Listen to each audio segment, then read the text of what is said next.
దేవుని బిడ్డలారా, ఒక అద్భుతమైనటువంటి మాట నన్ను చాలా సంవత్సరాలు బట్టి నడిపిస్తూ ఉంది.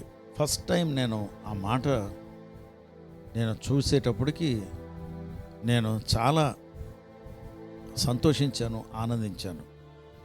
ఆ మాట ఎక్కడుందంటే రోమీయులకు రాసిన పత్రిక 8వ అధ్యాయం 28వ వచనంలో ఉంది. అక్కడ ఏమని రాయబడి ఉన్నదంటే, దేవుణ్ణి ప్రేమించే వారికి, ఆయన సంకల్పం చొప్పున పిలువబడిన వారికి సమస్తము సమకూడి వారు మేలుకై జరుగుచున్నవి. సమస్తము సమకూడి వారు మేలుకై జరుగుచున్నవి. ఎప్పుడు మేలు కలుగుతుంది? మేలు చేసేవాడు దేవుడు, అది మనకు తెలుసు. ఓకే, అయితే ఆత్మీయ జీవితంలో నేను దేవునిలోకి వచ్చిన తర్వాత సస్పెండ్ అయిపోవడం ఏంటి? ఉద్యోగం పోవడం ఏంటి? తల్లిదండ్రులు, నా తోబుట్టువులు, నా బంధువులు, సేవకులు కూడా నన్ను వెలేసేయటం ఏంటి? ఇందులో మేలేంటి? కానీ ఈ వాక్యం చెప్తుంది మేలు అని చెప్తున్నారు. దేవుడు ఎలాగ మేలు? అవమానింపబడటం మేలా? ఆదాయం లేకపోవటం మేలా? తృణీకరింపబడటం మేలా? దేవుడు చెప్తున్నారు మేలు అని, కాబట్టి ఇది తప్పకుండా మేలే. ఇది నేను నమ్మాను. అంతేకాదు, దీనికి నా ఉద్యోగం పోయినా నాకు మేలు అన్నటువంటి మాట నెరవేరబడాలంటే 2 కండిషన్స్ ఉన్నాయి. ఈ 2 కండిషన్స్ ఏంటంటే, ఒకటి దేవుణ్ణి ప్రేమించే వారికి, దేవుని ప్రేమ వారి పట్ల ఉండటమే కాదు, వారు దేవుణ్ణి ప్రేమించాలి. దేవుణ్ణి ప్రేమించే వారికి నేను దేవుణ్ణి ప్రేమించాలి. రెండవది, ఆయన సంకల్పం చెప్పున పిలువబడాలి. ఆయన సంకల్పం నా పట్ల ఉండాలి, ఆయన పిలవాలి. మొట్టమొదటిది దేవుణ్ణి ప్రేమించే వారికి. అంటే నేను దేవుణ్ణి ప్రేమించాలి. ప్రభా ఐ లవ్ యూ నాయనా అని చెప్తే సరిపోద్దా? నో. లేఖనాలు చెప్తున్నాయి, ఆయన్ని ప్రేమించడం అంటే ఆయన వాక్యాన్ని పాటించటము. యోహాను సువార్త 14వ అధ్యాయము 21 నుండి 26 వచనం వరకు చదివితే, దేవుణ్ణి ప్రేమించేవారు ఆయన మాటని గైకొనుదురు.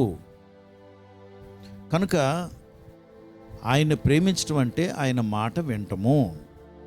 నువ్వు ఆయనకి దశంభాగములు కానుకలు ఇస్తున్నావా?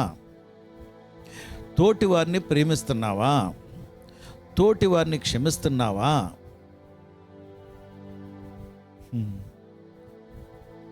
అయిపోయింది కదా, స్టంప్డ్ అవుట్.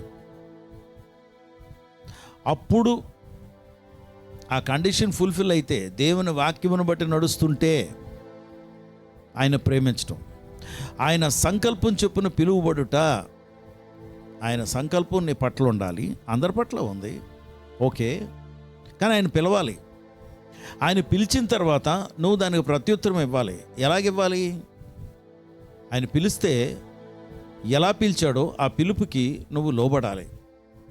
ఎంతమంది మీలో ఈరోజు వింటున్నటువంటి వారిలో దేవుని సేవకి నువ్వు సమర్పించబడితే నువ్వు దేవుని పని చేస్తున్నావా?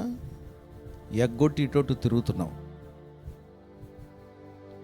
దేవుడికి ఏమీ వినలేడు, చూడలేడు, గుడ్డోడు అనుకుంటున్నావు నువ్వు. అంతేకాదు, ప్రయాసపడి భారం మోస్తున్న సమస్తమైన వారలారా నా యొద్దకు రండి, నేను విశ్రాంతినిస్తాను. నువ్వు ప్రయాసపడి భారంను మోసుకుంటూ నువ్వే అది మోసుకెళ్ళాలని నువ్వు ప్రయత్నిస్తుంటావు, ప్రార్థన చేస్తావు, ప్రభా నీ చేతులకు అప్పచెప్పుకుంటున్నాను ప్రభా అంటావు. కానీ మళ్ళా పైకి లేవగానే నీ భారం నువ్వు మోసుకుని నువ్వు పోతుంటావు. ప్రతి వాళ్ళకి చెప్తావు, దేవుడికి అప్పచెప్పిన తర్వాత ఇంకా ఎందుకు నువ్వు ఆ భారం మోస్తుంటావు? నువ్వు దేవుడికి టైం పెడతావా? నువ్వు దేవుడికి టైం పెట్టగలిగిన పెద్దోడువా? ఓకే ప్రభా ఈ టైంకల్లా నాకు చెయ్యి ప్రభా అని అడగటం తప్పేం కాదు. కానీ నువ్వు దేవునికి టైం పెట్టి ఇంత టైంలో నాకు ఈ ప్రభా అని అంటే అదేమన్నా సబువా చెప్పు? నీ పట్ల సంకల్పం ఉందా? ఆ ప్లాన్ బట్టి నువ్వు నడుచుకుంటున్నావా? ఈ కండిషన్స్ అన్నీ ఫుల్ఫిల్ అయితే నీ జీవితంలో ఏం జరిగినా నీకు మేలు జరుగుతుందని చెప్తున్నారు. అది మేలుగా తిప్పేస్తారు దేవుడు. నా జీవితంలో అనేకమైనటువంటి మేళ్లుగా తిప్పాడు దేవుడు. నన్ను అవమానించిన, నన్ను నిందించిన, నన్ను బయటికి పొమ్మన్నా, నన్ను తృణీకరించిన, నువ్వు రావద్దు గెట్అవుట్ అని చెప్పిన, అవన్నీ నాకు మేలే జరిగాయి. మేలు చేశాడు దేవుడు. నేను గట్టిగా నమ్ముతున్నాను. ఈ గాయాలు, ఈ వేదనలు, ఈ బాధలు, ఈ నొప్పులు, వీటన్నిటిని బట్టి దేవుణ్ణి గణపరుస్తూ, దేవుణ్ణి హెచ్చిస్తూ, ఆయన మీద ఆధారపడుతూ ముందుకు వెళ్ళిపోవాలి. ఆయన వీటినన్నిటినీ మేలులుగా తిప్పుతాడు. నా జీవితంలో మేలులుగా తిప్పాడు. ఈరోజు నా స్పిరిచువల్ స్టాండింగ్ దేని బట్టి అంటే, నేను పొందిన దెబ్బల చేత నాకు శిక్షణే కాదు, నాకు డిసిప్లిన్ చేయటమే కాదు, నన్ను డిసిప్లిన్ చేయటమే కాదు, వీటినన్నింటిని బట్టి నేను దేవుణ్ణి తేటగా చూడటానికి నాకు అవకాశం ఇచ్చారు. ఆయన్ని కలిగి ఉండటమే కాదు, ఆయన బిడ్డగా నాలో పరిశుద్ధతను పెంచుతూ విశ్వాసాన్ని అభ్యాసం చేయటానికి కృప చూపించి నన్ను పోషిస్తున్నాడు దేవుడు.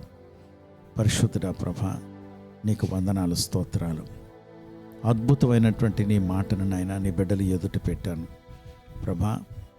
నీ బిడ్డలకు ఎన్నో గాయాలు తగిలాయి, ఎన్నో దెబ్బలు, ఎన్నో రకాలుగా కృంగిపోయారు, కుమిలిపోతున్నారు. వీటినన్నిటినీ నువ్వు మేలులుగా తిప్పగలిగిన దేవుడివి. నీ దగ్గరికి వస్తున్నావు, సహాయం చేయండి. నీ నామానికి మహిమ తెచ్చుకోండి.